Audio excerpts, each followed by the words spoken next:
बड़ा चमत्कार, लाइट हुई फ्रीज। क्या लाइट को फ्रीज कर दिया है साइंटिस्ट ने।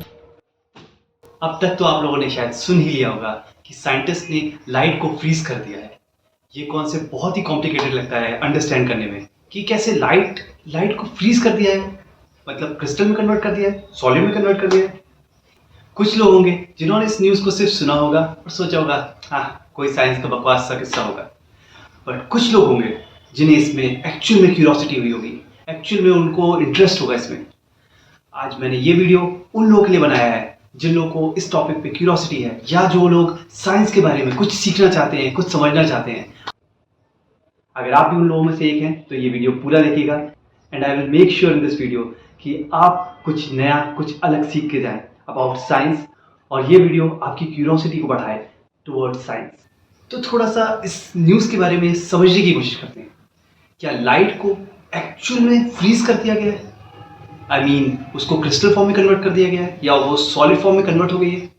ऐसा नहीं है। We all know that the speed of light is approximately 3 into 10 to the power 8 metre पर सेकेंड। सोचिए, अगर हम किसी तरह, किसी मीडियम के थ्रू, किसी भी तरह हम इस स्पीड की लाइट को रिड्यूस कर दें, धीरा कर दें, तो क्या होगा? यही कुछ करके दिखाया है हमारे साइंटिस्ट ने, और इसी कॉन्सेप्ट को हमने बोला है फ्रीजिंग ऑफ लाइट। इस टॉपिक के बारे में और ज़्यादा समझने के लिए, इसकी फिजिक्स के बारे में समझने के लिए, इसके बारे में और ज़्यादा एनालाइज करने के लिए हमने ये एक वीडियो बनाया है। इस वीडियो में हमने कुछ एनिमेशन का यूज़ किया है to make you understand what is happening. Also we have made some conversations so that it would become easy for you all to understand this concept. अब अगर आप मुझसे कन्विंस हो गए हैं कि ये वीडियो काफ़ी इंफॉर्मेटिव होने वाला है, तो चलिए मिल के साथ में देखते हैं ये वीडियो।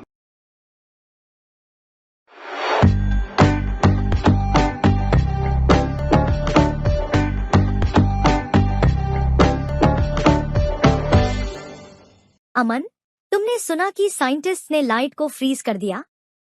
ये तो कोई मूवी जैसा फील हो रहा है। अंतरा, एक्चुअली ये फ्रीजिंग एक्चुअल फ्रीजिंग नहीं है, बल्कि लाइट की स्पीड को स्लो करके उसकी इंफॉर्मेशन को स्टोर किया है। ठीक है, ये थोड़ा समझ में आया, लेकिन वो ये कैसे करते हैं? वो एक टेक्निक का इस्तेमाल करते हैं जिसे इलेक्ट्रोमैग्नेटिकली इंड्यूस्ड ट्रांसपेरेंसी या EIT कहते हैं। EIT? अब ये क्या है? ये एक तरह का एक्सपेरिमेंटल सेटअप है जिसमें lasers and special type of gas का यूज करके सोर्स लेजर और गैसेस के बीच के इंटरेक्शन को मैनिपुलेट करते हैं। Generally they keep the gases near to absolute zero temperature, thermal speed को कम करने के लिए। वो दो लेजर का यूज करते हैं। एक कंट्रोल लेजर होता है और दूसरा वो लेजर है जिसकी स्पीड को हमें स्लो करना है।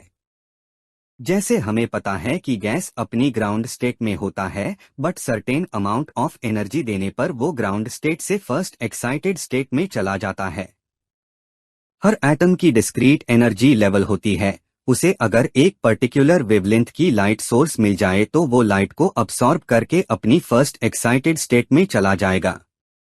राइट नाउ इमेजिन ऐसे सिचुएशन में हम अगर control laser light source atom पर डाले जिसकी एनर्जी उसकी first excited state and second excited state के एनर्जी डिफरेंस के बराबर हो, तो एटॉम्स टू डिफरेंट स्टेट्स में सेम टाइम पर अवेलेबल होंगे। कुछ एटॉम्स फर्स्ट एक्साइटेड स्टेट में और कुछ सेकंड एक्साइटेड स्टेट में। इस सिचुएशन को हम कोहेरेंट सुपरपोजिशन बोलते हैं। ऐसे सिचुएशन में एक क्वांटम इंटरफेरेंस जनरेट होगा। Quantum interference is like a two waves coming from opposite directions and cancelling each other. Okay, got it. But उससे क्या होगा? अब जब एटॉम्स अपनी फर्स्ट और सेकंड एक्साइटेड स्टेट में है तो वो सोर्स लाइट को एब्जॉर्ब नहीं कर पाएंगे, बिकॉज सोर्स लाइट तो एटम की ग्राउंड स्टेट पर एब्जॉर्ब होगी। इस सिचुएशन की वजह से लाइट के लिए गैस के पार्टिकल्स ट्रांसपेरेंट हो जाएंगे, मतलब अब सोर्स लाइट एब्जॉर्ब नहीं होगी। ओके, बट ये लाइट की स्पीड को धीमा कैसे करेगा? यही मुश्किल हिस्सा है।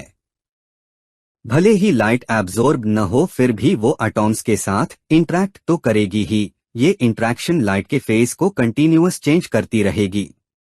फेज मतलब as we know light dual nature की होती है, wave as well as particle. So wave में मैक्सिमा और मिनिमा को है फेसेस ऑफ लाइट बोलते हैं। कंटिन्यू इंटरैक्शन की वजह से सोर्स लाइट का मैक्सिमा और मिनिमा चेंज होता रहता है।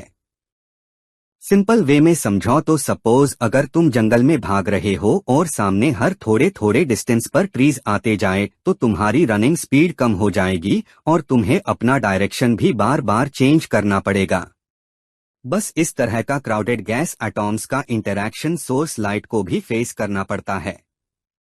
बट अगर कंट्रोल लाइट न होती तो सोर्स लाइट को एटम एब्जॉर्ब करता और फिर एमिट कर देता एंड लाइट पास हो जाती उस मीडियम से। बट कंट्रोल लाइट की वजह से अब एटॉम्स सोर्स लाइट को एब्जॉर्ब नहीं कर पाएंगे।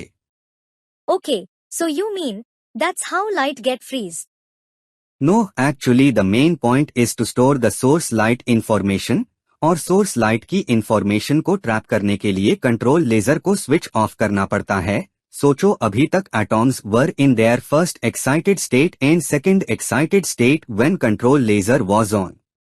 पर कंट्रोल लेजर के ऑफ होने पर atom will be at 3 different states. Some atoms will be at ground state, some will be at first excited state and some will be at second excited state.